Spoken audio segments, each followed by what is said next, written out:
when they were all done, because they never saw the Bigfoot, when they're heading out, they ran into these other people, and they started talking. Yeah, we're out there Bigfoot hunting. Oh, so are we. Did you see anything? Oh, yeah, we were getting, at this time, blankety blank, we heard a, tree, slap. And the guy goes, what time? Such and such. Well, that was me. They came to a conclusion that for about 2 hours, they were communicating back and forth to themselves, thinking they were, talking to a Bigfoot. Yeah. Oh, I've thought about that so many times. And you know what? I bet the real Bigfoot was in between them, sitting on a knoll somewhere, just laughing away at them like these fools. No, I could see the Bigfoot sitting on a tree stump, laughing his head off, drinking a Coors. Oh, yeah, I forgot. Yeah, they drink Coors out there, them big feet. Yes, they do. Hey, and Ireland, they want to plant 440 million trees to slow the climate changes. 440 million. Now, wait a minute. They want to plant 440 million trees. Now, you know how long it's going to take a tree to get big enough to produce oxygen, where it make any difference, but they figured that might help slow the what's going on with the earth changes. Okay, first of all, how are they going to plant these trees? Does like one person take a basket and start planting them? Or how? I mean, you're talking 440 million of them. My good, you're going to have a workforce of a city. Oh, they see that they didn't go into that part. Maybe, right, yeah, maybe they're going to go up. Maybe they're going to go up to San Diego area up next to the big gate going to Mexico and ask the people if they want to come to Ireland and plant trees. Oh my goodness, you're back on that one, aren't you? No. Maybe they could build a wall of olive trees. I don't know, but they want to plant 440 million trees, and they figured that was incredible.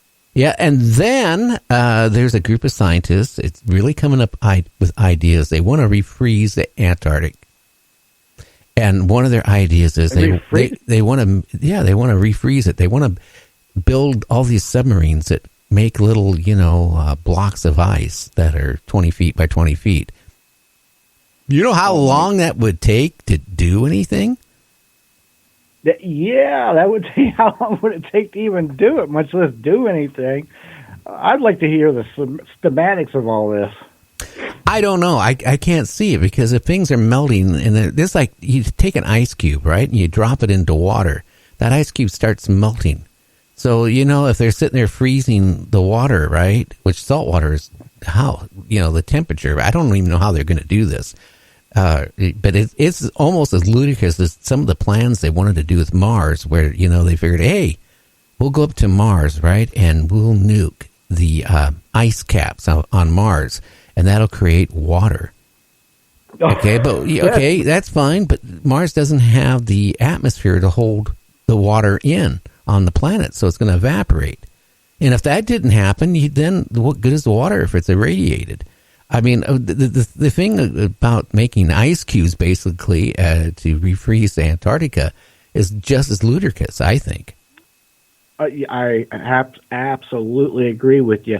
And if you're going to nuke ice to melt it for water, like you just said, it's radioactive. And even if it does have enough of an atmosphere where it can create clouds and rain, it's going to rain radioactive water on you. I mean, what's the point?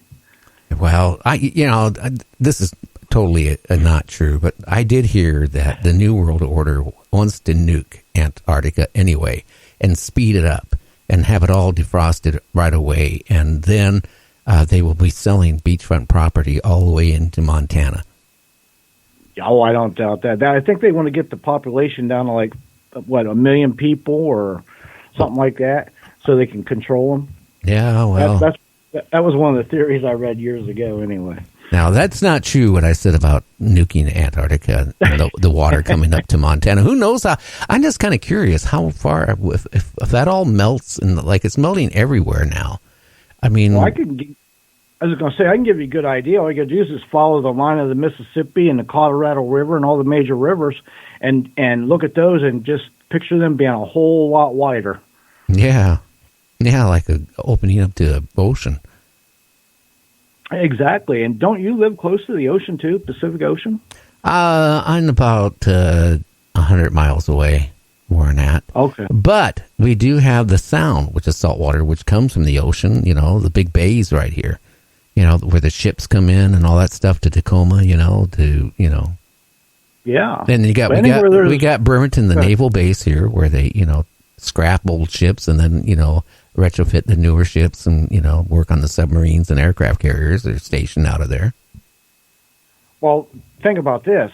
In 2005, because of Katrina, look at the havoc New Orleans and lower Louisiana had. Can you imagine, the ocean coming up, 2, 3 feet, 5 feet? That would be disaster for them people. How about 15 feet? There you go. That's even worse. My goodness. Yeah, it's scary, and it's happening fast. Now, I'm hoping the wintertime, the stuff will, stop and at least stop from melting. But it's getting scary. We talked last night about, bodies being found from like the 1920s and all that stuff in the Himalayas. But now, right. Yeah, but now they're finding bodies that's going back, 1,000 years and all that stuff, perfectly, preserved. It's scary on that. Yeah, they're finding people from, like you said, 1,000 years ago. That's a long time ago. Didn't they find what the one person had in their stomach, what the Last Supper was and stuff? Yeah, that was, maybe a couple months ago that they were talking about that one. Yeah, and they're starting to find animal heads. They found a wolf head that, was almost perfectly preserved. Oh, that was in the permafrost in Russia and Siberia. Yeah, I seen that. That was incredible. That was an extinct wolf. Yeah, but see, everything is melting. Right, and that causes a chain reaction, not just in the localized area, but through the whole world. Well, yeah. I mean, hey, for one thing, for shipping companies, it's going to open up a beautiful route to, go shipping. They don't have to go around the long way. They just go straight across and not have to worry about stuff. Yeah, it might put the Panama Canal out of business. What do you think about that? It probably would. I mean, but it's scary. I don't know if it'll start. I'm hoping we go back, not in a deep freeze, but I'm hoping it'll refreeze because you got two groups of scientists, okay?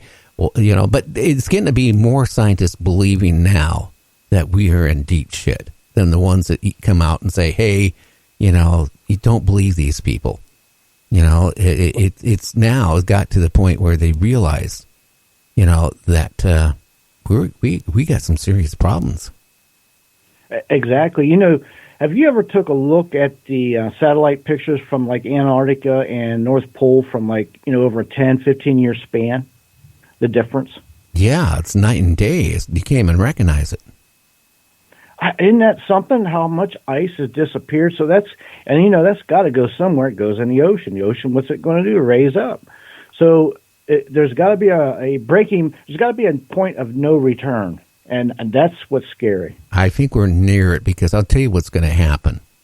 I've read enough about this. The water comes from the equator, right? Goes up to, all as far as the UK, Scotland, and all that.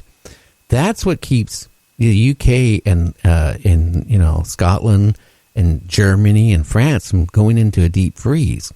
They're talking about that as starting to stall. If that stalls, you could imagine what the temperatures would be like in London, for example. It'd be scary. They're already saying that this winter in the UK is going to be the worst they've ever had for being cold.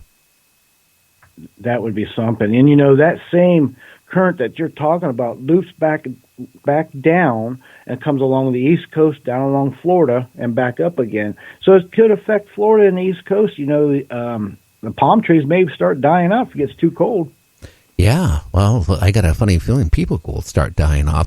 And this is the things we have to look at. What's going on now, with the rainforest, they're saying they can't put the fires out now. They don't have the capability to put the fires out. Can you imagine how many thousands of acres have already gone in the rainforest? And it just keeps going and it's getting bigger, the fire. And what's going to happen when that's all gone? What's going to happen to our Earth? Right, and that hurts us on a two-front panel because, first of all, it wipes out the trees and it's putting all that smoke in the atmosphere. So that's hurting us two different ways right there. And we're losing that oxygen that those trees would put out. So it's hurting us in many ways, and there's got to be, like I just said, a point of no return. And that is scary. Well, again, I was reading, they say by 2040, we're going to be in really bad shape. Now, I guess that somebody my age, I don't have nothing to worry about. I'm not going to be here 2040. But, there is some people that will still be living, and young people, and that is going to be a whole total change of life for them. Just total. Yeah, and, by 2040, the way the world population is going, there could be another 2 to 3 billion more people on Earth. We could be up to 10 billion people, if not more, by then. And that total number means more consumption of materials, and we're not going to have it. Well, it could be maybe the government will start telling people they can only have one child. No. Oh, boy. I'm talking, okay, right now it sounds crazy, right? But give it, okay, this is 2019. Give it to 2030, 2035. Give it to then, because by then people will have a new chain of thought of what's going on. And if it keeps continuing where it's going on, I don't think anybody would want to have any children at that point. I don't know. I could be totally wrong. Well, like I said last night, in 1973, we had 3.5 billion. Today, we got over 7 billion. I mean, that's a 40-year span of doubling the population. And that's kind of scary. It's really scary, and what's really scary is when you go out looking for a job, even with some type of degree or certificate of completion of going through, let's say, auto body or, some type of, trade, you can't find a decent paying job. And yet they keep boasting, look at all these jobs that have been created. And you know what? A lot of these jobs are at minimum wage, or they're not even 40 hours a week. I've talked to a lot of people that are trying to live on 27 hours a week, because where they get their jobs at, if they go past 27 hours, the employer has to pay for insurance. They claim they don't have the money to pay for the insurance, so they make sure majority of the employees only work 27-hour shifts a week. Right, and see, that's the big secret catch there, because a lot of and I know a lot of places that do that, especially big companies. And what they do, instead of having one person work 40 hours a week, they'll have maybe, like you said, 2 people working 20 or 127, and they fill it up. They still get the time, but not by one person. So they don't have to pay out that money and the insurances and stuff. Yeah, well, the reason why they're doing it, especially now, I mean, can you imagine the tariffs, what it's costing the companies? And up to now, they try not to pass it on to me and you, the consumer. But I remember back, 4 or 5 months ago, there was like this, I didn't even know they made TVs in this country anymore. I thought Curtis Matthews, back in the early 90s, when they went out of business, was the last one that made TVs. No, there was a place down, I'm trying to think where, but in the southern part of the United States, they still were making TVs. And they had to go, and he had to lay off all his employees and go out of business because, hey, maybe it was assembled here, but all the components are not made in this country anymore. Go try to find, transistors, IC chips, resistors, whatever being made in this country. It's all made somewhere else. And because of the tariffs, it all of a sudden it wasn't profitable for him to stay in business anymore, so he closed up after many years. And when he closed up, those people lost their jobs.